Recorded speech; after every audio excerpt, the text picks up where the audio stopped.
नमस्कार, यो हो टेलिभिजनको विशेष सन्दर्भमा स्वागत छ। म शारदा थापा।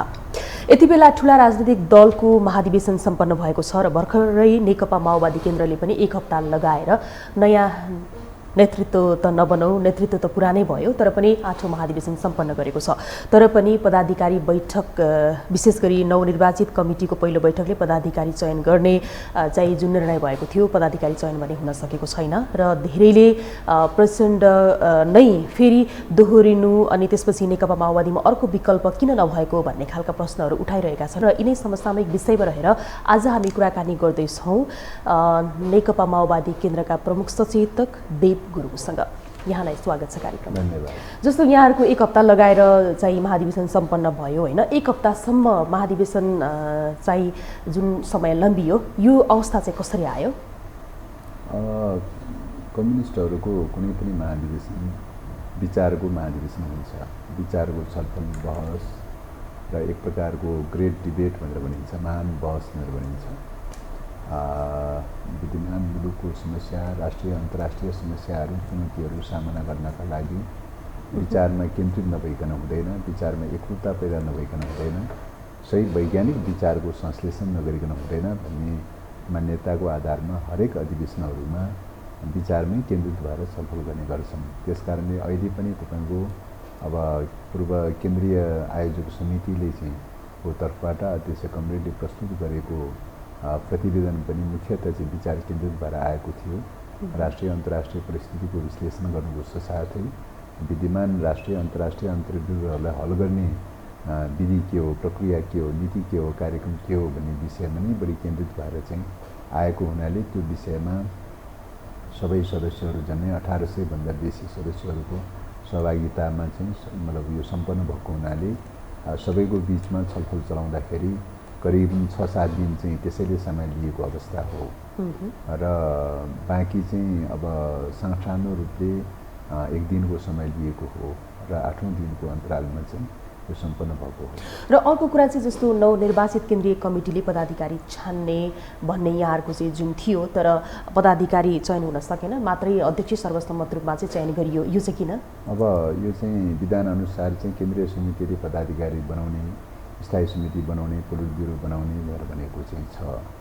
त्यसको अतिरिक्त चाहिँ केही रिक्त स्थानहरूमा थप गर्ने जिम्मेवारी पनि केन्द्रीय समितिलाई दिएको छ महाधिवेशनले। त्यसैले ती सबै कार्यहरू, गृह कार्यहरू गरेर चाहिँ तपाईँको केन्द्रीय समितिले निर्णय गर्नका लागि केही समय पनि चाहिने एकातर्फ त्यो थियो भने अर्कोतर्फ अब विदेशमा रहनुभएका, उपचारमा रहनुभएका कमरेड वर्षमान हुन्, अब छिटै चाहिँ उपचार सकेर चाहिँ फर्कने र केही दिन चाहिँ वेट गर्नु पर्यो भन्ने पनि भएको हुनाले चाहिँ पनि यो चाहिँ वेट भएको अवस्था हो, केही दिन लम्बीको अवस्था हो। 2500 दिन बस्नु भनेर भनेको छ। मलाई लाग्छ 2500 दिन बसेर बाँकी कार्यभारहरू टुङ्ग्याउनु पर्ने बाँकी कार्यभारहरू सबै टुङ्गिनेछ भन्ने लाग्छ। ओके, अब यो सँगसँगै अर्को कुरा चाहिँ जस्तो 279 केन्द्रीय सदस्य चयन हुनुपर्नेमा तपाईँहरूको 236 जना सदस्यलाई चाहिँ चयन गर्नुभयो। विशेष गरी चाहिँ अब के पनि भन्न थालिएको छ भने माओवादीले सो केन्द्रीय कमिटीभित्र चाहिँ योग्य चाहिँ नेतृत्व नेताहरू नभेटेर चाहिँ यो 63 पद रिक्त राखिएको हो भन्ने प्रश्न पनि छ। यो चाहिँ के हो खासमा? यसमा चाहिँ के हो भन्दाखेरि हामीले यो केन्द्रीय समिति गठनको सन्दर्भमा समानुपातिक समावेशीको सिद्धान्तलाई अवलम्बन गर्यौँ। त्यो अनुसार चाहिँ 50% चाहिँ समानुपातिक समावेशी, 50% चाहिँ खुला मान्यताको आधारमा यो गठन भएको हो। 50% समानुपातिक समावेशीलाई चाहिँ महिला, दलित, जनजाति, मधेसी, मुस्लिम लगायतका खसारिया लगायतका सबै क्लस्टरमा चाहिँ पपुलेसनको रेसियोमा चाहिँ त्यसलाई वितरण गरिएको अवस्था थियो र त्यो आधारमा चाहिँ तपाईँको अब महिला हरेक क्लस्टरबाट महिला 35% पुर्याउनु पर्ने भन्ने मान्यता राखेर टोटलमा चाहिँ महिला 35% पुर्याउने लक्ष्यका साथ चाहिँ समानुपातिक समावेशीको मान्यता अनुसार क्लस्टर बनाएर वितरण गरिएको थियो र त्यो क्लस्टर अनुसार चाहिँ जनसङ्ख्याको बाहुल्यताको महिलाको सन्दर्भमा सबै ठाउँमा वितरण हुने कुरा स्वतः भइहाल्यो। खास पुरुषको सन्दर्भमा पनि र युवाहरूको सन्दर्भमा पनि सबै ठाउँमा वितरण गर्ने कुरा भयो। अरू कतिपय चाहिँ जनसङ्ख्याको क्लस्टरको आधारमा, प्रदेशको जनसङ्ख्याको क्लस्टरको आधारमा चाहिँ प्रदेश पार्टी कमिटीहरूलाई पनि त्यहाँका प्रतिनिधिहरूलाई पनि केही चाहिँ यो कोटा विभाजन गरेर चाहिँ तलैबाट हरेक प्रतिनिधिहरूबाट चाहिँ हरेक प्रदेशको सानो सानो सर्कलबाट चाहिँ छलफल गरेर चाहिँ सिफारिस गर्ने प्रणाली अवलम्बन गरिएको थियो र त्यही अनुसार चाहिँ सबै प्रदेशहरूमा सिट सङ्ख्या मतलब कोटा सङ्ख्या समान क्लस्टर अनुसारको विभाजन गरेर चाहिँ सबैबाट सिफारिसहरू लिने सुझावहरू लिने प्रक्रिया चाहिँ एक दिनभरि लाग्यो र त्यो क्रममा चाहिँ केही प्रदेशहरूबाट मतलब केही क्लस्टरका सिट सङ्ख्याहरू चाहिँ मा चाहिँ तपाईँको प्राप्त हुन सकेन। कतिपय ठाउँमा त्यो खालको चाहिँ सायद पात्रको अभाव पनि रह्यो होला, कतिपय ठाउँमा गृह कार्य पनि अलि अपुग भयो भन्ने खालको रह्यो। त्यसले गर्दाखेरि चाहिँ केही सिटहरू चाहिँ समानुपातितर्फ पुर्याउन नसकेको अवस्था हो, रिक्त रहेको अवस्था हो र त्यो रिक्त रहेको अवस्था चाहिँ प्रदेशहरूले आवश्यक गृह कार्य गरेर चाहिँ छिटै पूर्ति गर्ने र त्यो पूर्ति गर्ने दायित्व चाहिँ केन्द्रीय समितिले दिएको छ। त्यस्तै गरी खुलातर्फ पनि केही सिट चाहिँ बाँकी राखेको छ। खुलातर्फ किन बाँकी राखेको छ त भन्दाखेरि चाहिँ कतिपय विभिन्न विभागहरू मोर्चाहरूदेखि लिएर चाहिँ कतिपय प्रदेशहरूमा कतिपय जिल्लाहरूमा विशेष रूपले केन्द्रीय प्रतिनिधि भनेर पनि खटाइराखेको पनि छ र ती त अब सबै क्लस्टर अनुसार त आउन सक्ने अवस्था रहेन। त्यो अवस्थामा केही त केन्द्रको जिम्मेवारी लिएर काम गर्ने तर चाहिँ क्लस्टर अनुसार छुट्ने पनि हुनसक्छ।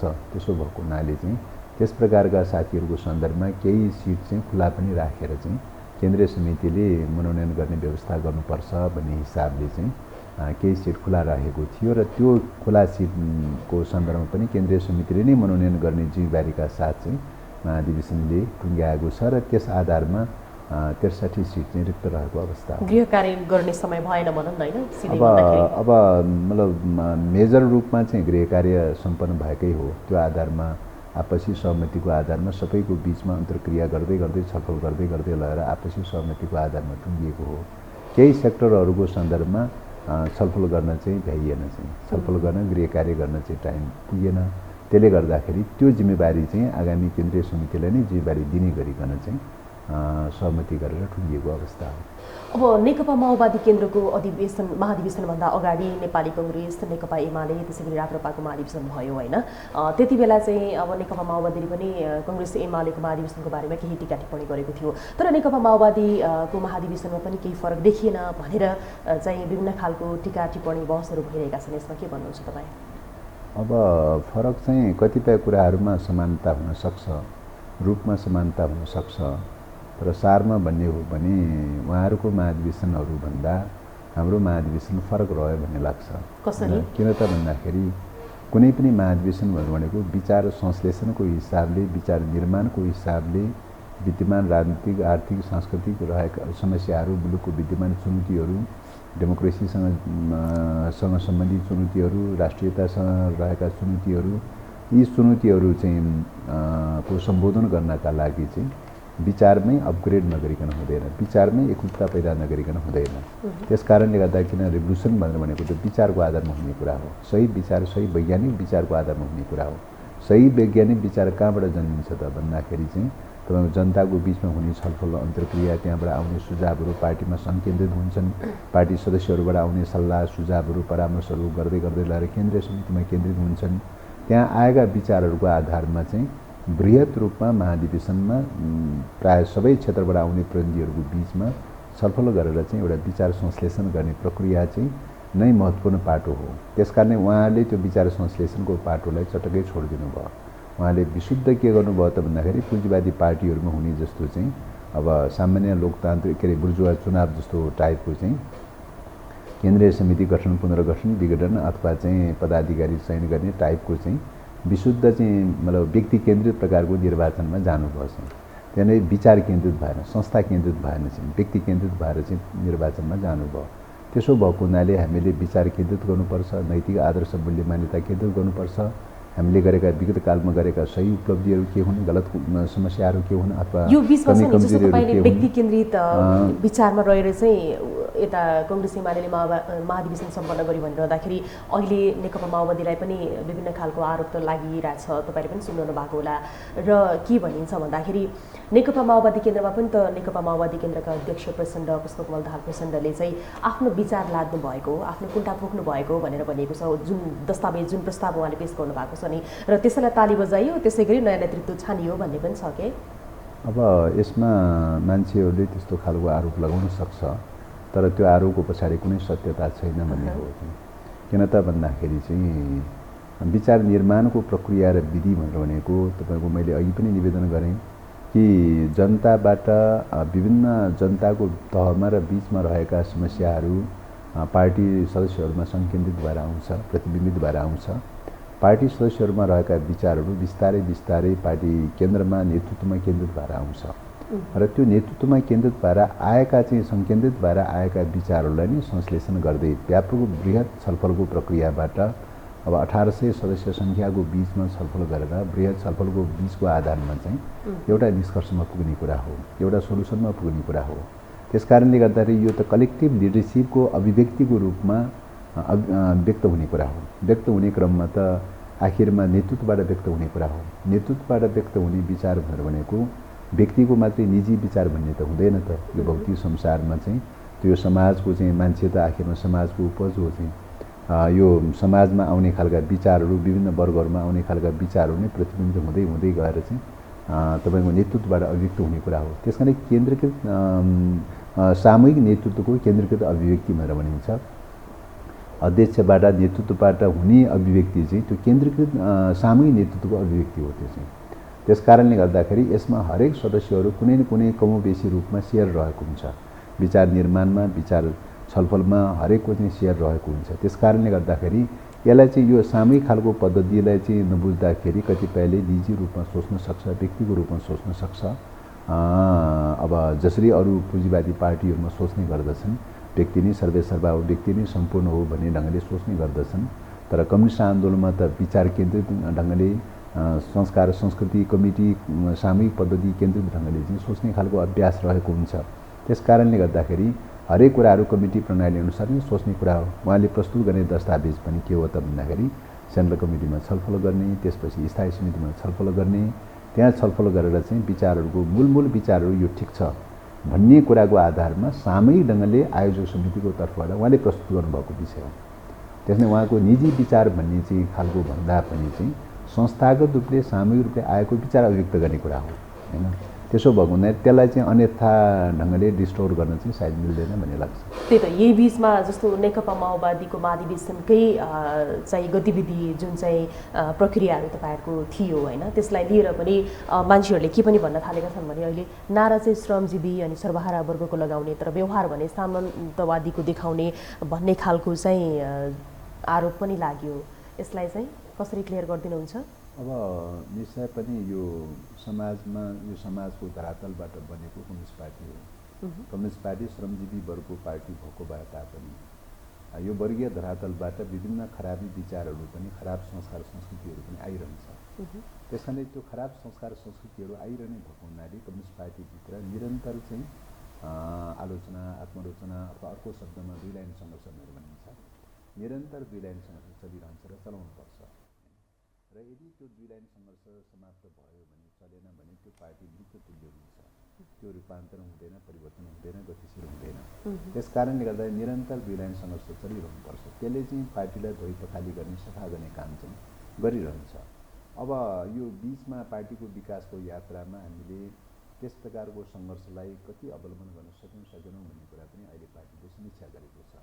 हामीले अन्तर्जनवादलाई जति अभ्यास गरेर चाहिँ जसरी छलफल बहस आदि गरेर चाहिँ जसरी रूपान्तरण गर्नुपर्दथ्यो पार्टीलाई, त्यो प्रक्रियामा सायद हाम्रा सीमाहरू रहेन भन्ने कुरा होइन। सीमाहरू रहेका छन्, कमी कमजोरीहरू रहेका चाहिँ छन्। त्यसले गर्दाखेरि कतिपय खराबीका, विकृति विसङ्गतिका प्रवृत्तिहरू बढ्दै जाने, व्यक्तिवाद बढ्दै जाने, पद प्रतिष्ठावाद बढ्दै जाने, पैसावाद बढ्दै जाने, पदको लागि पैसाको लागि जे पनि गर्ने, दलाली पनि गर्ने, चाकरी पनि गर्ने, धम्की घुर्की पनि गर्ने, अनि पद प्रतिष्ठा प्राप्त गर्नका लागि तपाईँको चाहिँ निजी स्वार्थी समूहहरू बनाउने, गुटहरू बनाउने, गुटहरूको बिचमा अस्वस्थ प्रतिस्पर्धा गर्ने, एकले अर्कोलाई निषेध गर्ने, एकले अर्कोलाई समाप्त गर्ने, यस्तो खालका चाहिँ तपाईँको जे जस्ता विकृति विसङ्गतिहरू देखिएका चाहिँ छन्। ती विकृति विसङ्गतिहरूबाट शिक्षा लिँदै हामीले त्यसलाई चाहिँ रूपान्तरण गर्नका लागि चाहिँ पार्टीभित्र एउटा अन्तर्जनवादलाई दुई लाइन सङ्घर्षलाई प्रभावकारी ढङ्गले सञ्चालन गर्नुपर्छ र हामी रूपान्तरण हुनुपर्छ, परिवर्तन हुनुपर्छ। विचारमा एकरूपता कायम गरेर मात्रै परिवर्तन गर्न सकिन्छ।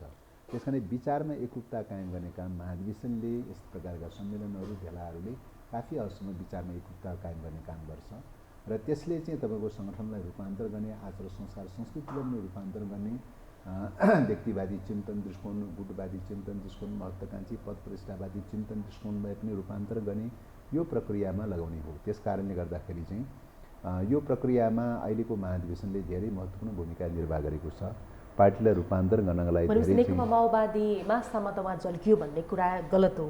अब यो सामन्तवाद नै भन्ने कुरा चाहिँ भन्दा पनि कतिपय संस्कार संस्कृतिहरू, विकृतिहरू, विसङ्गतिहरू पैदा हुन सक्दैन भन्ने कुरा होइन। हुनसक्छ त्यो सामन्तवादी संस्कार संस्कृतिहरू पनि आउन सक्छ।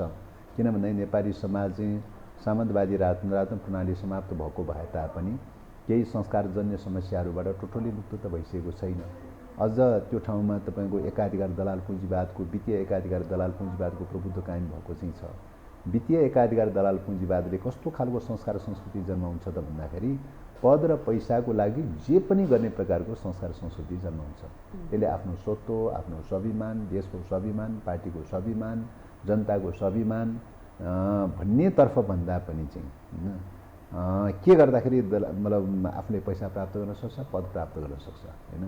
दलाली र चाकरीको चिन्तन प्रवृत्ति बढाउँदै लैजाने, धम्की र गुर्कीको चिन्तन प्रवृत्ति बढाउँदै लैजाने चाहिँ यस्तो खालको चाहिँ तपाईँको विकृतिपूर्ण प्रकारका संस्कार संस्कृतिहरू चाहिँ एकाधिकार दलाल पुँजीवादले जन्माउँछ। षड्यन्त्र गर्ने, तिग्डम गर्ने, टुटाउने, फुटाउने, उचाल्ने, पसार्ने यो खालको संस्कार संस्कृति भनेको पुँजीवादी संस्कार संस्कृति हो। अथवा नेपालको कन्टेक्स्टमा भन्ने हो भने एकाधिकार दलाल पुँजीवादी संस्कार संस्कृति हो।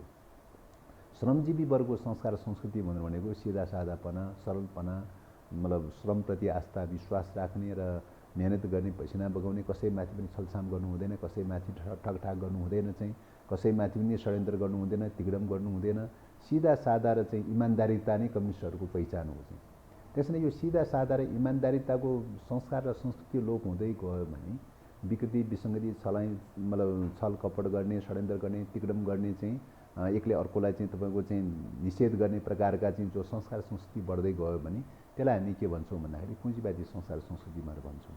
त त्यस कारणले त्यो पुँजीवादी प्रकारका संस्कार संस्कृतिहरू चाहिँ कम्युनिस्ट आन्दोलनमा नभित्रिएको होइन, कमोबेसी रूपमा भित्रिएका चाहिँ छन्।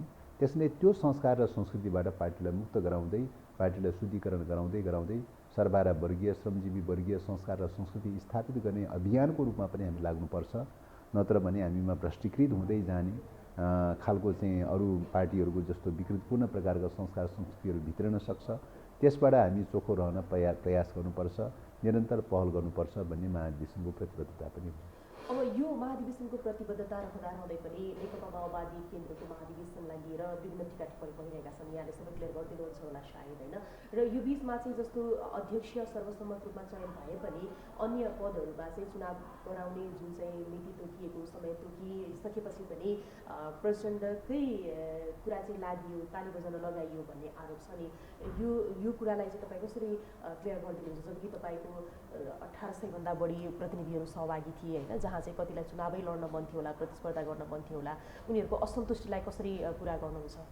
अब पहिलो कुरा त यो सङ्गठन विषयको बारेको कुरा त मैले अघि पनि छोटो निवेदन गरेँ कि मतलब जुन प्रकारको प्रणाली अन्तर्गत चाहिँ निर्वाचन गर्ने भनेर हामीले भन्यौँ, छनौट गर्ने भनेर भन्यौँ, त्यो छनौटको विधिमा सबै आयोजक सदस्यहरूको अतिरिक्त चाहिँ त्यहाँ प्रतिनिधित्व हुने प्रतिनिधिहरूलाई पनि अधिकतम रूपले चाहिँ तपाईँको क्लस्टर वाइज रूपमा सहभागी गराउँदै, छलफल गर्दै, अन्तर्क्रिया गर्दै लगाएर साइडमा इन्फर्मली रूपले क्रिया कार्य गर्दै गरेर चाहिँ तपाईँको आएको साझा निष्कर्ष हो त्यो चाहिँ। त्यस कारणले त्यो ढङ्गले मतलब परामर्शबाट आएको साझा निष्कर्ष भएको हुनाले त्यसमा प्रचुर मात्रामा हाम्रो क्षमता, हाम्रो योग्यता, हाम्रो अवस्था र स्थिति अनुसार चाहिँ अधिकतम रूपले अन्तर्जनवादको अभ्यास गरेको अवस्था हो। र त्यो अन्तर्जनवादको अभ्यासको आधारमा आएको प्रस्तावहरूलाई चाहिँ तपाईँको केन्द्रले चाहिँ सङ्कलित गरेर एक ठाउँमा केन्द्रित गर्यो होइन, केन्द्रित गर्यो। त्यस पछाडिबाट स्थायी समितिमा राख्यो। स्थायी समितिले पनि त्यो सुझावहरूलाई सर्वसम्मत रूपले पारित गरेको अवस्था हो। त्यसले प्रस्तावहरूलाई सर्वसम्मत रूपले निर्माण गरेर चाहिँ त्यही प्रस्ताव चाहिँ अध्यक्षले हाउसमा चाहिँ फुल हाउसमा चाहिँ अधिवेशनमा चाहिँ प्रस्ताव गरेको कुरा हो। सर्वसम्मतै हो सर्वसम्मत रूपमा प्रस्ताव गरेको। ठिक छ, अब त्यसो हो भने नि जस्तो यो प्रक्रिया यो अभ्यास चाहिँ यो लोकतान्त्रिक अथवा अन्तर्जनवादी प्रक्रिया चाहिँ कतिपय नबुझ्ने मित्रहरूले विभिन्न ढङ्गले टिका टिप्पणी गर्न सक्छ। खालि पुँजीवादी निर्वाचनको अभ्यास गरिरहेकाहरूले त्यो टिका टिप्पणी गर्न सक्छ। हाम्रो कल्चर भनेको हाम्रो अन्तर्जनवाद भनेको हाम्रो जनवादी प्रणाली भनेको चाहिँ के हो त कम्युनिस्टहरूको भन्दाखेरि चाहिँ विचारमा भावनामा छलफल गर्ने अन्तर्क्रिया गर्ने मतलब विचारमा एकरूपता ल्याउने कुरा नै प्रमुख कुरा हो हैन। कमिटी फर्मेसनको सन्दर्भमा पनि कहाँनिर एकरूपतामा ल्याउन सकिन्छ भनेर चाहिँ एकरूपतामा ल्याउने कुरामै जोडबल गर्ने हो, छलफल गर्ने हो, अन्तर्क्रिया गर्ने हो। एउटा सर्कलमा चाहिँ एउटा कमिटीमा चाहिँ सोलुसनमा पुग्न सकेन भने त्योभन्दा अघि अलिक फराकिलो कमिटीमा छलफल गर्ने, त्यहाँ पनि सोलुसन पुग्न सकेन भने त्योभन्दा अघि फराकिलो सदस्यहरूको बिचमा छलफल गर्ने। यसरी डेमोक्रेटिक अभ्यास चाहिँ बढीभन्दा बढी डेमोक्रेटिक अभ्यास गरेर चाहिँ अनि सोलुसन निकाल्ने हुन्छ। त्यही सोलुसन नै के हो त भन्दाखेरि चाहिँ अध्यक्षबाट या केन्द्रीय समितिबाट अभियुक्त हुने कुरा हो। त्यस कारणले गर्दाखेरि यो प्रक्रिया चाहिँ तपाईँको चाहिँ यो प्रक्रिया सम्बन्धी जानकारी नरहेका अभ्यास नभएका मित्रहरूले त्यो क्वेसन टिका टिप्पणीहरू उठाउन सक्छ। त्यसकारण तर हाम्रो कम्युनिस्ट आन्दोलनको प्रक्रियाको हिसाबले कम्युनिस्ट आन्दोलनको सन्दर्भ भनेको नेपालको सन्दर्भ मात्रै होइन, विश्व कम्युनिस्ट आन्दोलनको सन्दर्भको कुरा गर्ने हो भने युरोपदेखि लिएर चाहिँ तपाईँको चाइना, रुस लगायतका विभिन्न मुलुकहरूले भियतनाम, कम्बोडिया, लाओस लगायतका विभिन्न मुलुकहरूले अभ्यास गर्दै आइरहेको कुरा हो हैन। त्यस कारणले अन्तर्जनवादको जो अभ्यास हो परम्परागत रूपले जो अभ्यास गर्दै आइरहेको छ होला, अभ्यास गर्ने क्रममा कहीँ सीमा रह्यो होला, कहीँ कमी कमजोरी रह्यो होला, त्यो रहन सक्ने कुरा एउटा पाटो हो। तर त्यो अभ्यासलाई अधिकतम रूपले अभ्यास गर्दै गर्दै आइरहेको अवस्था हो। त्यसो भएको हुनाले त्यसमा पनि अहिले हामी प्रचुर मात्रामा धेरै अभ्यास गऱ्यौँ। अहिलेको संश्लेषण र मूल्याङ्कनै के हो त भन्दाखेरि यो विगत कालमा चाहिँ तपाईँको शान्ति प्रक्रियामा अगाडि आइसकेपछि हामी जनयुद्ध कालमा पनि काफी हदसम्म लोकतान्त्रिक अन्तर्जनवादको अभ्यास गर्ने गर्थ्यौँ भने शान्ति प्रक्रियामा आइसकेपछि झनै चाहिँ त्यो अभ्यास गर्नु पर्दथ्यो। सायद त्यो अभ्यास हुन नसक्दाखेरिको अवस्थामा एउटै विचार बोकेका, एउटै उद्देश्य बोकेका, एउटै लक्ष्य बोकेकाहरू बिचमा पनि दिग्भ्रमित भए, भ्रमहरू पैदा भए र त्यसले गर्दाखेरि कतिपय टुटफुटका चाहिँ नकारात्मक प्रवृत्तिहरू पनि देखा परे। त्यसो भएको हुनाले यो अन्तर्जनवादको अभ्यासलाई चाहिँ अधिकतम रूपले गर्नुपर्छ र त्यसो यो विकास गर्दै गर्दै लयौँ भने अब नेपालमा पूर्व माओवादीहरू मात्रै होइन, होल नेपालका कम्युनिस्टहरूलाई सबैलाई गोलबन्द गर्न सकिने, एकताबद्ध गर्न सकिने सम्भावना देखिन्छ र त्यही सम्भावनालाई चुम्नलाई पुरा गर्नका लागि एउटा बृहत रूपमा वैचारिक छलफलको साथै पार्टी निर्माणको प्रश्नमा पनि अन्तर्जनवादको अभ्यासलाई अधिकतम रूपले अभ्यास गर्दै जानुपर्छ भन्ने चाहिँ हाम्रो अहिलेको अधिवेशनको निष्कर्ष हो। त्यसो भएको हुनाले यो मान्यतालाई हामीले फलो गरेर अगाडि बढ्यौँ भने पार्टीलाई पनि सुधार गर्दै लैजान्छ, रूपान्तरण गर्दै लैजान्छ। पहिलो कुरा त्यो।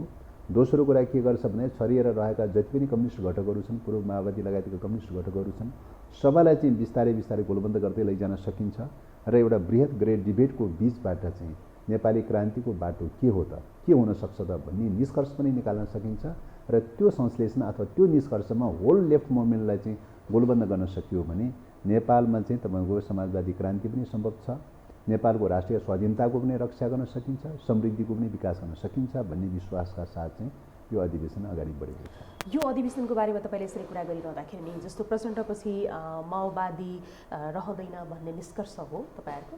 अब यो त्यही त व्यक्ति केन्द्रित प्रकारको चिन्तन बोकेका मान्छेहरूले चाहिँ त्यो खालको संश्लेषण गर्ने त्यो खालको निष्कर्ष निकाल्ने गर्दछन्। तर अब यो आउटलुक नै फरक पर्यो, हेर्ने विश्व दृष्टिकोण नै फरक पर्यो। व्यक्ति केन्द्रित दृष्टिकोणबाट हेर्ने हो कि विचार र संस्था केन्द्रित दृष्टिकोणबाट हेर्ने हो भन्ने कुरा विश्वमा जो दुई विपरीत खालका दृष्टिकोण छन्। ऐतिहासिक भौतिकवादी दृष्टिकोणले, ऐतिहासिक द्वन्द्वात्मक भौतिकवादी दृष्टिकोणले के भन्छ त भन्दाखेरि चाहिँ हरेक व्यक्ति, पात्र, कमिटी, सङ्गठन, समाज, संस्था त्यसलाई चाहिँ एउटा चाहिँ सामाजिक उत्पादन सम्बन्धको बिचबाट विकास भएको विचारहरूको चाहिँ संश्लेषणको रूपमा समूह बन्छ, संस्था बन्छ, त्यो आधारमा चाहिँ नेतृत्व बन्छ भन्ने एउटा प्रिन्सिपल छ हैन।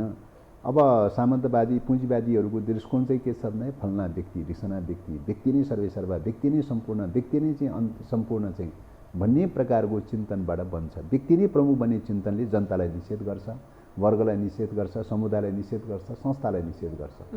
त्यस कारणले गर्दाखेरि हामीले डेभलप गरेको कल्चर भनेको के हो त भन्दाखेरि व्यक्ति केन्द्रित भन्दा पनि संस्था केन्द्रित, विचार केन्द्रित आस्था र विश्वास केन्द्रित, नैतिक आदर्श, मूल्य मान्यता केन्द्रित, वर्ग केन्द्रित, समाज केन्द्रित प्रश्नबाट सुरुवात गरेका चाहिँ छौँ।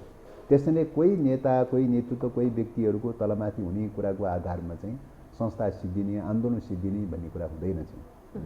यो त यो वैज्ञानिक विचार चाहिँ तपाईँको चाहिँ व्यक्तिहरू त जन्मने र मृत्यु हुने त भइरहन्छ नि त यो समाजमा त। एकपल्ट जन्मिएपछि सदाको लागि चाहिँ आजीवन भन्ने त हुँदैन त चाहिँ, होइन? त्यो आधारमा त कम्युनिस्ट आन्दोलन त उहिले सिद्धिनुपर्ने हो नि त। मार्क्स त उहिले निधन भइसकेका थियो, उहिले निधन भइसकेको। मार्क्सको कालमा त्यो बेलाको मजदुर आन्दोलनको बिचबाट निकालिएको वर्ग संश्लेषणको आधारमा निकालिएको विचार चाहिँ तपाईँको त्यो बेलामा सत्तारूढ हुन नसके तापनि त्यो फैलिँदै गयो, होइन? रुसमा एउटा ढङ्गले विकास भयो, चीनमा विकास भयो, लेनिनवादको विकास भयो, चीनमा आइपुग्दाखेरि माओवादको विकास भएपछि त्यो ढङ्गले त्यो विचारको श्रृङ्खला त विकास हुँदै हुँदै गइरहेको चाहिँ छ र त्यो त कम्युनिस्ट आन्दोलनमा त चाहिँ फैलिँदै गइरहेको छ, होइन? मार्क्स डेथ भइसकेपछि त सिद्धिनुपर्ने, लेनिन डेथ भइसकेपछि त सिद्धिनुपर्ने, माओ डेथ भइसकेपछि त सिद्धिनुपर्ने।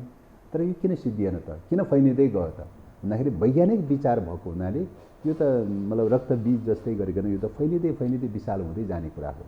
यो सिद्धिँदै जाने भन्ने कुरा होइन। गलत विचारहरू सिद्धिँदै जान्छन्, विस्थापित हुँदै जान्छन्, होइन?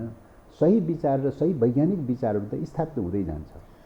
ठिक छ, त्यसो हो भने अब प्रचण्डको विकल्प अर्थात् प्रचण्डपछि को आउँछन् त नेकपा माओवादी केन्द्रमा भन्ने चासो पनि धेरैलाई छ। यो चाहिँ यो उत्तराधिकारीको प्रश्न भनेको चाहिँ यो बनी बनाउट आएको उत्तराधिकारी भन्ने हुँदैन चाहिँ। यो त आन्दोलनको आवश्यकता अनुसार निरन्तर वैचारिक सङ्घर्षको प्रक्रियाको विकासको क्रममा चाहिँ अटोमेटिकली रूपले त्यो चाहिँ निर्धारण हुँदै जाने विषय हो। कसैले कसैलाई तोकेर चाहिँ तपाईँको उत्तराधिकारी बन्ने र बनाउने भन्ने कुरा चाहिँ हुँदैन चाहिँ। अब राज परिवारमा सामन्तवादमा त त्यो चाहिँ त्यस्तो देखिन्छ, कतिपय पुँजीवादी पार्टीहरूमा नि त्यस्तो देखिन्छ, तर कम्युनिस्ट आन्दोलनमा त्यस्तो चाहिँ हुँदैन। ठिक छ, अब यो सँगसँगै जस्तो नेकपा माओवादी केन्द्रलाई चाहिँ अब प्रचण्डजीले जुन चाहिँ आत्मालोचना पनि गर्नुभयो, कहिलेकाहीँ हामी व्यक्तिवादी भयौँ, व्यक्तिगत स्वार्थको हिसाबले पनि अगाडि बढ्दाखेरि अहिले अलिक केही कुरामा चाहिँ गडबडी भयो भनेर उहाँ आफैले स्वीकार पनि गर्नुभयो। अनि अहिलेको महाधिवेशनलाई यदि हेर्ने हो भने पनि नि परिवारवाद बढी हाबी भयो भनेर आरोप लागेको छ। तपाईँहरूले जुन चाहिँ सदस्यहरू चयन गर्नुभएको छ, होइन, केन्द्रीय स्तरमा उहाँहरूको त्यो चाहिँ सूचीलाई हेरेर त्यो कुरा गरिएको छ। यसलाई चाहिँ के भन्नुहुन्छ त्यसो हो भने? अब परिवारको सन्दर्भमा हेर्ने दृष्टिकोणमा भर पर्ने विषय हो भन्ने लाग्छ नि चाहिँ। अब होइन, त्यो त देखिएको छ, हेर्ने दृष्टिकोण कसरी? जस्तो उदाहरणलाई भन्नुहोस्, अब निजी सम्पत्ति, कसको कतिजना सुन्नुहोस् है, निजी सम्पत्ति, निजी स्वामित्व, निजी खालको चाहिँ स्वार्थ अथवा व्यक्ति केन्द्रित खालको स्वार्थ, व्यक्ति केन्द्रित खालको सम्पत्तिको सिद्धान्तको आधारमा चाहिँ परिवार पनि के हो त भन्दाखेरि चाहिँ एउटा आर्थिक इकाइ हो। त्यस कारणले गर्दाखेरि चाहिँ त्यसलाई चाहिँ त्यही रूपले चाहिँ व्यक्तिसँग जोडिने, परिवारसँग जोडिने यो कोणबाट हेर्छन्। अब हाम्रो आन्दोलन चाहिँ के हो त, कम्युनिस्ट आन्दोलन चाहिँ के हो त भने कम्युनिस्ट आन्दोलनमा सबै लाग्नुपर्छ, होइन? सम्पूर्ण आफूले जाने बुझेसम्मका सम्पूर्ण परिवारका सदस्यहरू लाग्नुपर्छ, इष्टमित्रहरू लाग्नुपर्छ, नातागोता पर्नेहरू लाग्नुपर्छ, सबै चाहिँ तपाईँको चाहिँ विचार आफ्नो स्वतन्त्र विचार अनुसार ठिक लाग्छ लाग्नुपर्छ, ठिक लाग्दैन परिवारकै सदस्यहरू पनि कोही दायाँ लाग्न सक्छ, कोही बायाँ लाग्न सक्छ। त्यो त विचारको आधारमा लाग्ने कुरा हो। विचारको आधारमा जब लाग्दाखेरि चाहिँ विचारको आधारमा ओरिएन्टेसन गर्दै लैजाने प्रक्रियाको यात्राको यो कम्युनिस्ट आन्दोलनको यात्राको क्रममा त चाहिँ सबै कुराहरू सामूहिक खालको विचार बन्ने, सामूहिक खालको संस्था बन्ने, सामूहिक खालको प्रणाली बन्ने प्रक्रियाबाट जाने कुरा हो। सामूहिक खालको प्रणाली बन्ने, सामूहिक खालको पद्धति बन्ने प्रक्रियाको क्रममा परिवारका सदस्यहरू हुनु हुँदैन भने त आउँदैन त। परिवारका सदस्यहरू पनि अधिकतम रूपले बढी सहभागी बनेर जाउन् भन्ने खालको त जो कसैको पनि अपेक्षा हुन्छ। त्यस कारणले गर्दाखेरि परिवारभित्रका बाहेक अरूले पनि उत्तिकै सङ्घर्ष योगदान गरेका थिए होला भन्ने छ। विचारको आधारमा, आन्दोलनको आधारमा, योगदानको आधारमा, त्यागको आधारमा यो सबै आन्दोलनमा सङ्गठित भएर लाग्ने विषय भएको हुनाले चाहिँ तपाईँको चाहिँ यो चाहिँ एक प्रकारको चाहिँ एउटा संस्थागत रूपले त्यो लाग्ने भएको हुनाले परिवारका सदस्यहरू लाग्नुहुन्न भन्ने मान्यता चाहिँ होइन भन्ने लाग्छ। भनेपछि परिवारवाद लागू भएको होइन अहिले? यसलाई परिवारवादको रूपमा परिभाषित गर्न मिल्दैन भन्ने देखिन्छ।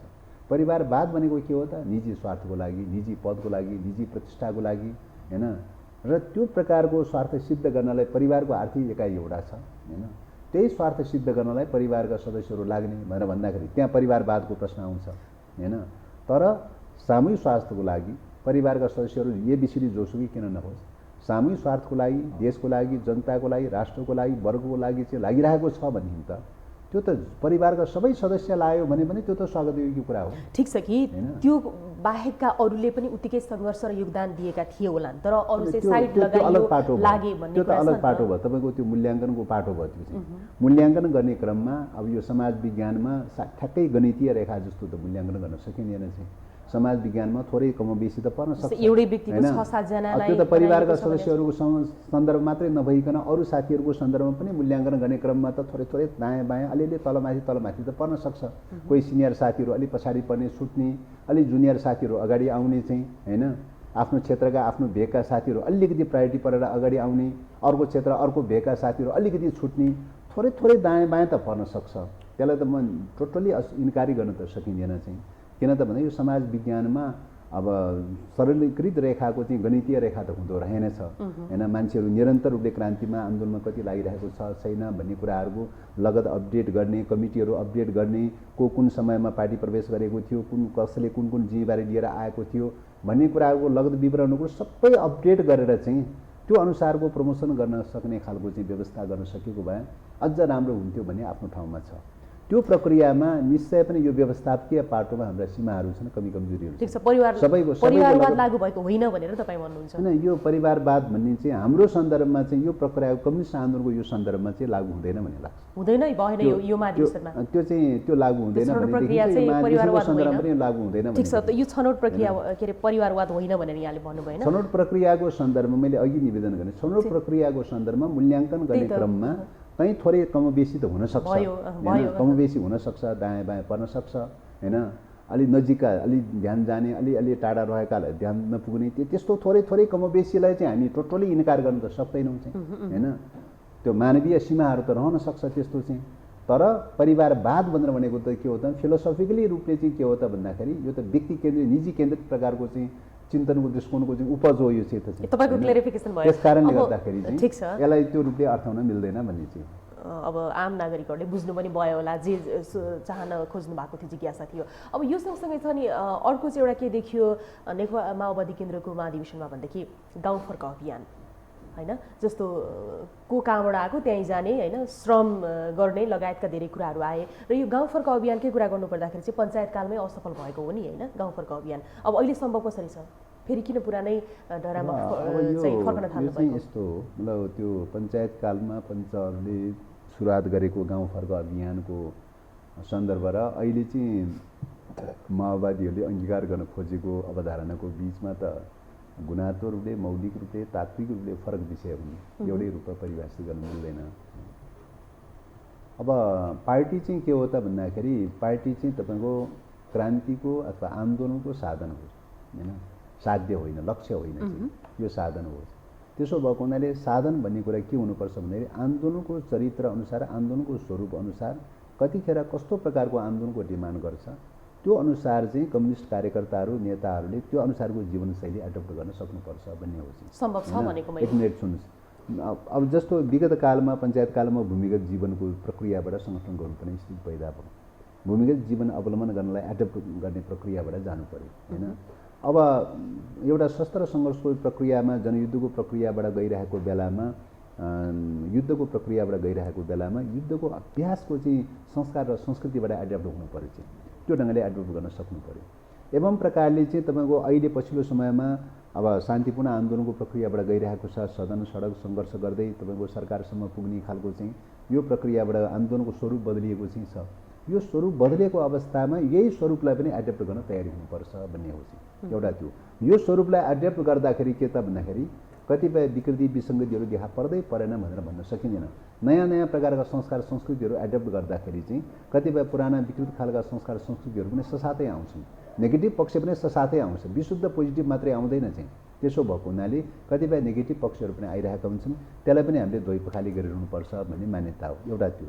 अर्को कुरा के हो त भन्दाखेरि हामीले अहिले चाहिँ तपाईँको गणतन्त्र स्थापना भएको छ, संहिता, लोकतन्त्र के अरे धर्मनिरपेक्ष लगायतका चाहिँ मौलिक हकसँग जोडिएका कैयौँ मुद्दाहरू सम्बोधन भएको चाहिँ छ र यो परिवर्तन चाहिँ जे जस्तो परिवर्तन भएको छ यो पर्याप्त त छैन। तर पनि जे जति परिवर्तन भएको छ यो परिवर्तनलाई संरक्षण गर्दै संस्थागत गर्दै थप उपलब्धिको लागि लड्नुपर्ने, अगाडि पहल गर्नुपर्ने आवश्यकता हो। तर भयो के त भन्दाखेरि यो पछिल्ला गत केही वर्षदेखि यताको घटनाक्रमहरू हेर्दै हेर्दै हेर्दै जाँदाखेरि चाहिँ के देखियो त भन्दाखेरि अहिले प्राप्त गरेका उपलब्धिहरू पनि खोज्दै खोज्दै खोज्दै खोज्दै गएर पुरानै प्रणालीमा फर्कने पश्चिमगामी दिशातर्फ देखा पर्न थाल्यो, प्रतिगामी दिशातर्फ देखा पर्न थाल्यो। अब यदि यो प्रतिगामी दिशातर्फ जान थाल्यो हैन, राज्यका काम कारबाहीहरूको सन्दर्भमा, राज्यका विभिन्न अङ्गहरूको संवैधानिक अङ्गहरूको काम कारबाहीको सन्दर्भमा यो प्रणालीलाई उल्टाउने दिशातर्फ जान थाल्यो भने त फेरि कहाँ पुग्छन् त भन्दाखेरि हिजोकै पुरानो प्रणालीमा पुग्छ। पुरानो प्रणालीमा पुग्यो भनेदेखि त चाहिँ अब त्यो प्रणालीलाई चेन्ज गर्नका लागि हाम्रा सङ्घर्ष गर्ने शैली, संस्कार, संस्कृतिहरू त अहिलेको जस्तो सहरीय जीवनले मात्रै त पुग्दैन त चाहिँ हैन। सहरीय जीवनले नपुग्ने अवस्थामा हिजोको जस्तो एउटा ग्रामीण त्यसकारणले गर्दाखेरि ग्रामीण जीवन शैली अवलम्बन गर्न पनि हामी एडप्ट हुन तयार हुनुपर्छ भन्ने चाहिँ आन्दोलनले माग गरे अनुसार चाहिँ आन्दोलनले माग गरे अनुसार सहरीय जीवन पनि अवलम्बन गर्न तयार हुनुपर्छ, ग्रामीण जीवन पनि अवलम्बन गर्न तयार हुनुपर्छ। अब यो गाउँ फर्क अभियानको कुरा भयो, ठिक छ। अब यो सँगसँगै छ नि यो नेकपा माओवादी केन्द्रका अध्यक्ष प्रचण्डले प्रस्तुत गर्नुभएको 45 पेजको जुन चाहिँ प्रतिवेदन छ नि, जहाँ चाहिँ विभिन्न कुराहरू समेटिएका छन्, त्यही बिचमा चाहिँ अमेरिकालाई गाली, चीनलाई प्रशंसा अनि भारतको विषयमा चाहिँ मौन रहेको छ। यो किन होला भनेर चाहिँ धेरैलाई जिज्ञासा रहेछ क्या, के हो यसको? यहाँले एकदम सर्टमा क्लियर गरिदिनुहोस्। त्यो त कसैले कसैलाई गाली गर्ने विषय पनि होइन, कसैले कसैलाई प्रशंसा गर्ने विषय पनि होइन। हेर्ने कुरा त विचारधाराको आधारमा हो। विचारधाराको आधारमा हेर्दाखेरि विश्वको चाहिँ तपाईँको अहिलेको विश्वको चाहिँ स्थिति भनेर भनेको एक प्रकारले वैचारिक रूपले साम्राज्यवाद र सर्वहारा क्रान्तिको युग हो। साम्राज्यवाद भनेको एकाधिकार पुँजीवादको अभिव्यक्ति हो त्यो चाहिँ हैन। एकाधिकार पुँजीवादको अन्तिम चरणमा के त भन्दाखेरि उसले चाहिँ विश्वव्यापी प्रभुत्व कायम गर्ने खालको प्रणाली अवलम्बन गर्यो, अथवा अर्को शब्दमा औपनिवेशिक प्रणाली अवलम्बन गर्यो, नव औपनिवेशिक खालको प्रणाली अवलम्बन गर्यो र विश्व साम्राज्यवाद एकातर्फ छ, यो एउटा विचार हो चाहिँ। अर्कोतर्फ के छ भने त्यसका विरुद्धमा चाहिँ उत्पीडित राष्ट्रहरू, उत्पीडनमा परेका चाहिँ मुलुकहरू चाहिँ तपाईँको त्यसका विरुद्ध आन्दोलन गर्दै गर्दै लगेर जनवादी क्रान्ति, समाजवादी क्रान्ति गर्दै मुलुकको स्वाधीनताको रक्षा गर्दै समाजवादी क्रान्ति गर्ने चरणमा पनि पुगेको छ। सर्वहारा आन्दोलनको कार्यभार चाहिँ तपाईँको समाजवादी क्रान्ति गर्ने चरणमा पुगेको छ हैन। र पुँजीवादको चाहिँ विकासको क्रममा क्लाइमेक्समा चाहिँ विश्व साम्राज्यवादको चरणमा छ। यो दुईटा आइडियोलोजी, दुईटा विचार, दुईटा सिद्धान्त, दुईटा प्रवृत्तिको बीचको टकराव त छ त विश्वव्यापी रूपमा। त्यसकारणले गर्दा यो दुईटा विचारको बीचको टकरावको रूपमा हेर्ने कुरा हो। यो दुईटा बीचको वर्ग सङ्घर्षको रूपमा, वैचारिक वर्ग सङ्घर्षको रूपमा, वैचारिक द्वन्द्वको रूपमा विकास हुँदै हुँदै जाने क्रममा भोलि चाहिँ तेस्रो विश्वयुद्ध हुन सक्दैन भनेर भन्न सकिँदैन। त्यो पनि खतरा छ भनेर पनि सङ्केत गर्न खोजेको हो। यस्तो खालको अवस्था छ। त्यसकारणले गर्दाखेरि यो कुनै मुलुक विशेषको चाहिँ प्रशंसा गर्ने, कुनै मुलुक विशेषको चाहिँ तपाईँको चाहिँ आलोचना गर्ने या विरोध गर्ने भन्ने प्रश्न होइन चाहिँ। विचारको हिसाबले यतिखेर चाहिँ त्यो विचारको विकासको हिसाबले बढीभन्दा बढी चाहिँ त्यस खालका चिन्तन प्रवृत्तिहरू टेरिटोरीको हिसाबले हेर्दाखेरि अमेरिकामा बढी देखियो होला। त्यो विचार भोलि नेपालमा पनि त्यही खालको चाहिँ विचार देखा पर्न सक्छ नि हैन। अरू ल्याटिन अमेरिका, अफ्रिका, अरू युरोप, अरू मुलुकहरूमा देखा पर्न सक्छ हैन। त्यसकारण विचारको प्रश्न मेजर कुरा हो, टेरिटोरीको प्रश्न मेजर कुरा होइन। त विचारको प्रश्नले हेर्दाखेरि अहिले चाहिँ त्यसको लिडिङ कोरमा चाहिँ तपाईँको चाहिँ एकाधिकार पुँजीवादको लिडिङ कोरमा चाहिँ अमेरिकी एकाधिकार पुँजीवाद, अमेरिकी प्रभुत्व नै ज्यादा देखा परिरहेको छ। त्यही भएर अमेरिकालाई गाली, त्यस सन्दर्भमा चाहिँ तपाईँको अमेरिकाको नाम जोडिएको अवस्था हो हैन। विचारसँग जोडिएको विषय हो नि, कुनै भूगोलसँग, टेरिटोरीसँग, कुनै मुलुकसँग जोडिएको विषय त होइन। ठिक छ। मुलुकको सन्दर्भमा भन्नुपर्दाखेरि त सबै मुलुकको सन्दर्भमा त कूटनीतिक सम्बन्ध, मैत्रीपूर्ण सम्बन्ध भने त जोसुकैसँग ठिक छ। त्यसो हो भने चाहिँ जस्तो झन् छिमेकी मुलुक भारतसँग त धेरै त्यस्ता विषयहरू छन् नि, त किन मौन भन्ने प्रश्न हो नि त होइन। भारतको प्रसङ्ग त्यो पनि त प्रसङ्ग अनुसार, सन्दर्भ अनुसार भारत भन्नाले सिङ्गो भारत भनेर भनेको त त्यहाँ त जनता पनि छ, शासक वर्ग पनि छ, दुईटै वर्ग छ नि हैन। अमेरिकामा पनि छ, जनता पनि छ, शासक वर्ग पनि छ हैन। अमेरिका भन्नुको तात्पर्य शासक वर्गको सन्दर्भमा हो, अहिले जनताको सन्दर्भमा भन्दा शासक वर्गको सन्दर्भमा। भारतको सन्दर्भ पनि के हो त भने शासक वर्गले अवलम्बन गरेका कतिपय गलत नीतिहरूको आलोचनाको कुरा हो, विरोधको कुरा हो, जनताको कुरा होइन। त्यसो भएको हुनाले हामीले हेर्दाखेरि यो वर्गीय अन्तर गरेर हेर्नुपर्छ। भारतका चाहिँ शासकहरूले पनि निश्चित रूपले नेपालको सन्दर्भमा विभिन्न प्रकारका हस्तक्षेपहरू गर्ने छन्। के अरे तपाईँ सीमा अतिक्रमण गर्ने, कालापानी, लिपुलेख लगायतका मुद्दाहरू चाहिँ जिउका तिउँ चाहिँ छन्, असमान सन्धि सम्झौताका मुद्दाहरू जिउका तिउँ चाहिँ छन्। ती प्रसङ्ग र सन्दर्भमा त बकाइदाले लेखेका चाहिँ छन्। तपाईँको प्रस्तावै पारित गरेको छ, समसामयिक प्रस्ताव नै तपाईँको चाहिँ 40-42 मुद्दाको चाहिँ तपाईँको समसामयिक प्रस्ताव नै पारित गरेको चाहिँ छ त्यसो भएको हुनाले चाहिँ यो विषय र चाहिँ विचारसँग जोडिएको प्रवृत्तिसँग जोडिएको सन्दर्भमा चाहिँ कतिपय मुलुकका शासक वर्गसँग जोडिएको हुनाले चाहिँ प्रसङ्ग आयो भन्ने खोज्नु भएको तर मुलुकलाई चाहिँ तपाईँ निरपेक्ष रूपले चाहिँ तपाईँको चाहिँ लिनु हुँदैन। त्यहाँ वर्ग हुन्छ, वर्गै सापेक्षतामा हेर्नुपर्छ, जनताको सन्दर्भमा होइन। इन्डिया भारतीय जनताको सन्दर्भ पनि होइन, अमेरिकी जनताको सन्दर्भ पनि होइन। त्यसो भएको हुनाले चाहिँ यो त चिन्तन प्रविधिगत रूपले देखा परेका गलत प्रविधिहरूको बिचमा गरेको आलोचनाको प्रसङ्ग र सन्दर्भ मात्रै हो। ओके, अब यो सँगसँगै छ नि तपाईँहरूको महाधिवेशनलाई हेरेर नेकपा एमालेका अध्यक्ष केपी ओलीले त व्यङ्ग्य गर्नुभयो नि, खुट्टी हेर्दै चाल पाइयो भनेर प्रतिवेदनदेखि लिएर महाधिवेशन गतिविधिलाई हेरेर के भन्नुहुन्छ यसमा? होइन, उहाँको चाहिँ सोच विचार चिन्तनको दृष्टिकोणले नै उहाँ चाहिँ अब पहिलो कुरा त हामीले 2-3 वर्ष 3-4 वर्ष सरसङ्गत पनि गऱ्यौँ चाहिँ, तर उहाँको सोच चिन्तन विचारको हिसाबले हेर्दाखेरि उहाँका मतलब सोचहरू विचारहरूको हिसाबले हेर्दाखेरि आउन त आउनुभयो कम्युनिस्ट आन्दोलनकै नामबाट आउनुभयो चाहिँ, तर उहाँका सोच र चिन्तनहरू हेर्दाखेरि कसरी कम्युनिस्ट आन्दोलनमा आइपुग्नु भयो भन्ने आश्चर्यचकित पनि हामीलाई लाग्छ होइन। उहाँमा चाहिँ ऐतिहासिक भौतिकवादी दृष्टिकोण, द्वन्द्ववाद सम्बन्धी दृष्टिकोण, मार्क्सवादका फन्डामेन्टल कुराहरू सम्बन्धी वर्गसँग सम्बन्धी दृष्टिकोण, मालेमवादका फन्डामेन्टल वर्ग दृष्टिकोण सम्बन्धी कुरा पनि केही भेटिँदैन चाहिँ। र उहाँका विश्लेषणहरू सुन्ने हो भने चाहिँ हिजोका चाहिँ तपाईँको चाहिँ पक्षगामी चिन्तन दृष्टिकोणहरू चाहिँ तपाईँको हिजोको भनिन्छ मतलब के अरे नेपालमा चाहिँ लामो समयदेखि सामन्तवादको प्रबुद्ध रहँदै आइरहेको अवस्था भएको हुनाले चाहिँ सामन्तवादी शासकहरूले जुन खालको व्याख्या गर्ने गर्थे, जुन खालको विश्लेषण गर्ने गर्दथे, कता कता उहाँका सोच र विचारहरू त्यहाँसँग चाहिँ सामिप्यता देखिन्छ। त्यसले गर्दाखेरि चाहिँ अब परम्परागत प्रकारको सामन्ती प्रकारको संस्कार र संस्कृति, निरङ्कुश प्रकारको संस्कार र संस्कृतिका चाहिँ मतलब जन्य समस्याहरूबाट चाहिँ उहाँ कति मुक्त हुनुभयो हुनु भएन भन्ने प्रकारको प्रश्नमै छलफलको विषय बनेको छ अहिले लेफ्ट मुभमेन्टमा चाहिँ। ठिक छ, त्यस कारणले गर्दाखेरि उहाँको चाहिँ उहाँसँग आइडियोलोजिकल प्रश्नको बारेमा, वैचारिक प्रश्नको बारेमा, मुलुकको राष्ट्रिय मुद्दाको बारेमा छलफल गर्नुपर्ने त त्यो हो।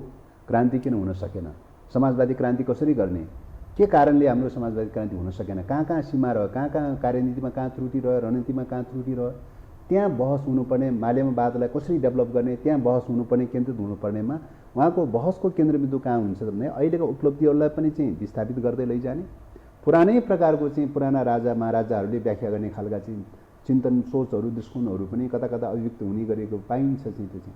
त्यसले गर्दाखेरि चाहिँ वैचारिक रूपले धेरै ग्याप देखिन्छ। तपाईँहरूलाई फरक पर्दैन भन्ने कुरा भयो। उहाँसँग वैचारिक रूपले धेरै ग्याप देखिन्छ। हामी आशा गरिरहेका छौँ वैचारिक रूपान्तरण हुन जरुरी छ र चाहिँ रूपान्तरण हुँदै गयो भने चाहिँ आपसमा सहकार्य गर्दै जाने र चाहिँ तपाईँको चाहिँ रूपान्तरण हुँदै गयो भने विचारमा एकरूपता पैदा गर्न सक्यो भने चाहिँ भविष्यमा चाहिँ पार्टी एकता पनि हुन सक्छ होइन। विचारमा रूपान्तरण हुन सकेन, विचारमा पार्टी एकता हुन्छ नेकपा माओवादी केन्द्र र नेकपा एमाले यो विचारमा रूपान्तरण अनिवार्य शर्त छ।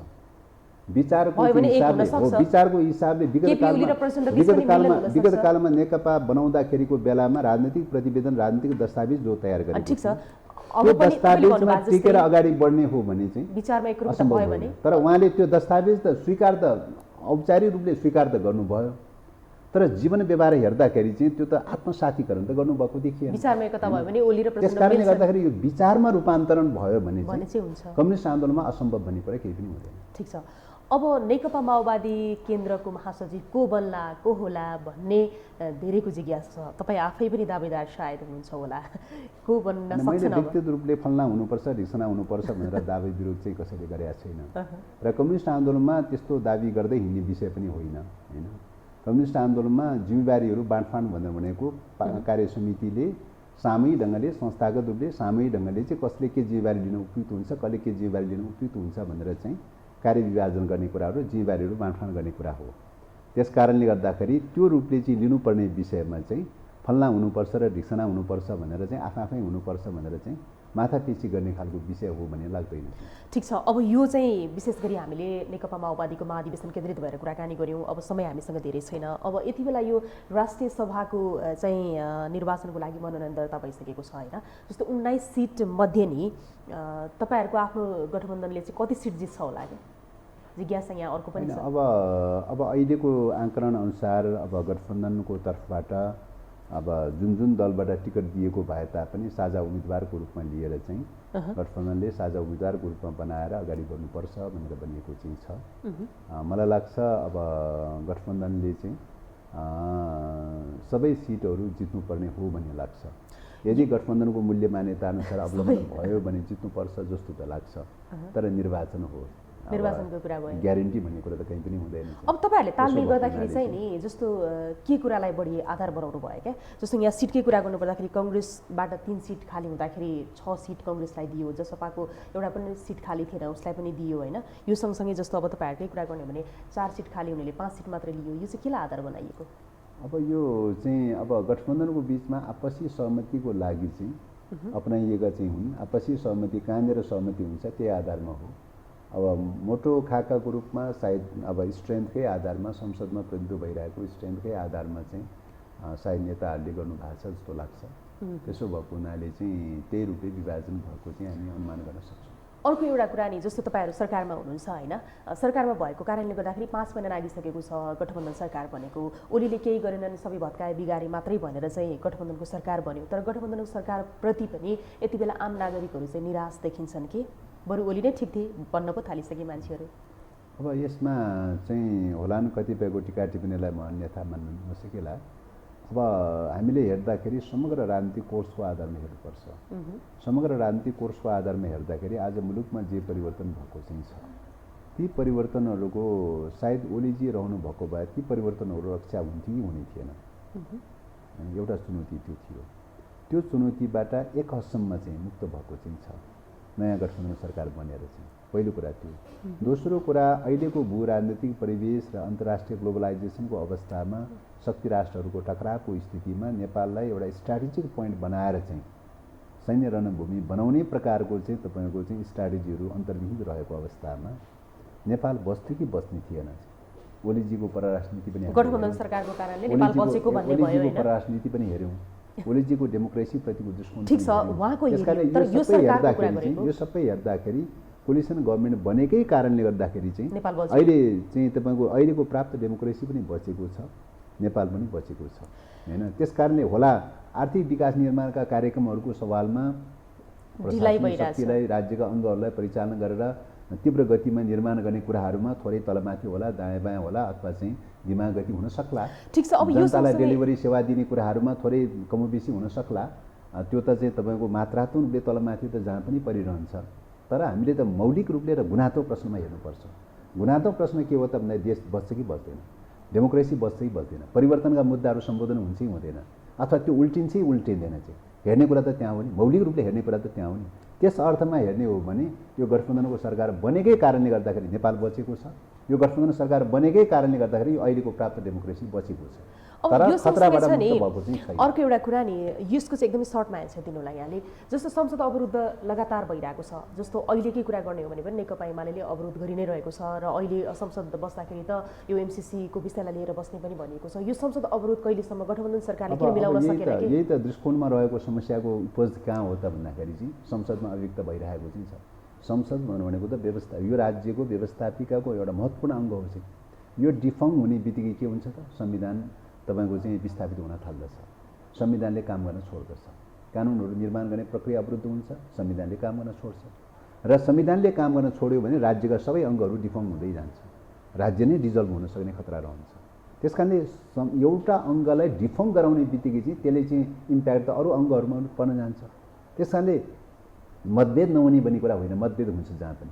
मतभेद राख्ने, छलफल गर्ने, दर्ज गर्ने, कति एक्सेप्ट हुन्छन् कति एक्सेप्ट हुँदैन चाहिँ, तर प्रोसिड्युरमा त अब्स्ट्याकल गर्नु हुँदैन। प्रोसिड्युर भनेको त सिस्टमको कुरा हो, मिलाउनु पर्यो। तर सिस्टममै अवरोध गर्ने भनेको यो व्यवस्थाप्रतिको चाहिँ नेगेटिभ खालको दृष्टिकोणको उपज हो नि। यो व्यवस्थालाई कसरी उल्टाउन सकिन्छ, यो व्यवस्थालाई कसरी ड्यामेज गर्न सकिन्छ भन्ने चिन्तनको उपज हो नि हैन। अब एउटा निकायले सम्बोधन गर्नुपर्ने यो संविधान अनुसार एउटा निकायले सम्बोधन गर्नुपर्ने कुरा अर्को निकायमा गएर चाहिँ तपाईको अर्को थापेर त सम्बोधन त हुँदैन त चाहिँ हैन। संवैधानिक अङ्गहरूमा या चाहिँ अदालतमा या अन्यत्र सम्बोधन गर्नुपर्ने कुराको बारेमा संसदमा गएर अर्को थापेर त संसदबाट त सम्बोधन हुँदैन त। अनि सम्बोधन भएन भनेर सिस्टमै अड्काउन खोज्नु भएको छ। सिस्टम अड्काउने भनेर त व्यवस्थालाई विफल तुल्याउने कुरा हो नि। त्यसले व्यवस्थालाई विफल तुल्याउने काम गर्नु हुँदैन, सिस्टमलाई अवरुद्ध गर्नु हुँदैन। आफ्ना मतभेदहरू हुन्छन्, आफ्ना मतभेदहरू दर्ज गर्ने, छलफल गर्ने, बहस गर्ने, कतिपय एक्सेप्ट होला कतिपय एक्सेप्ट नहोला चाहिँ यो त मोमेन्टको प्रक्रिया हो। यो मोमेन्टको प्रक्रियामा चाहिँ तपाईको सिस्टमै अब्स्ट्याकल गर्ने वेबाट जाने बित्तिकै स्टेट डेडलक हुन्छ। स्टेट डेडलक हुने बित्तिकै के हुन्छ त अहिलेको स्थितिमा नेपाल बच्छ कि बच्दैन भन्ने कुरा गम्भीर चिन्ताको विषय बनेको छ। त्यसो भएको हुनाले चाहिँ उहाँहरूले जान वा अनजानमा हेर्दाखेरि कुरा सामान्य कुराबाट चाहिँ सिस्टम डेभलप गरिरहेको देखिन्छ, तर परिणाममा हेर्दाखेरि के हुन्छ भन्दा यसले सिस्टम चाहिँ समाप्त गर्ने, प्रकारान्तरले राष्ट्रिय अस्मितालाई नै समाप्त गर्न सक्ने खतरा देखिन्छ। यहाँलाई समय र विचारको लागि धेरै धेरै धन्यवाद। धन्यवाद। दर्शकवृन्द, हामी यति बेलासम्म यो टेलिभिजनको विशेष सन्दर्भमा कुराकानी गरिरहेका थियौँ नेकपा माओवादी केन्द्रका प्रमुख सचेतक देव गुरुङसँग र यिनै कुराकानीसँगै आजको लागि विशेष सन्दर्भको समय सकियो। यो टेलिभिजन हेर्दै गर्नुहोला। शारदा थापा बिदा हुन्छु। नमस्कार।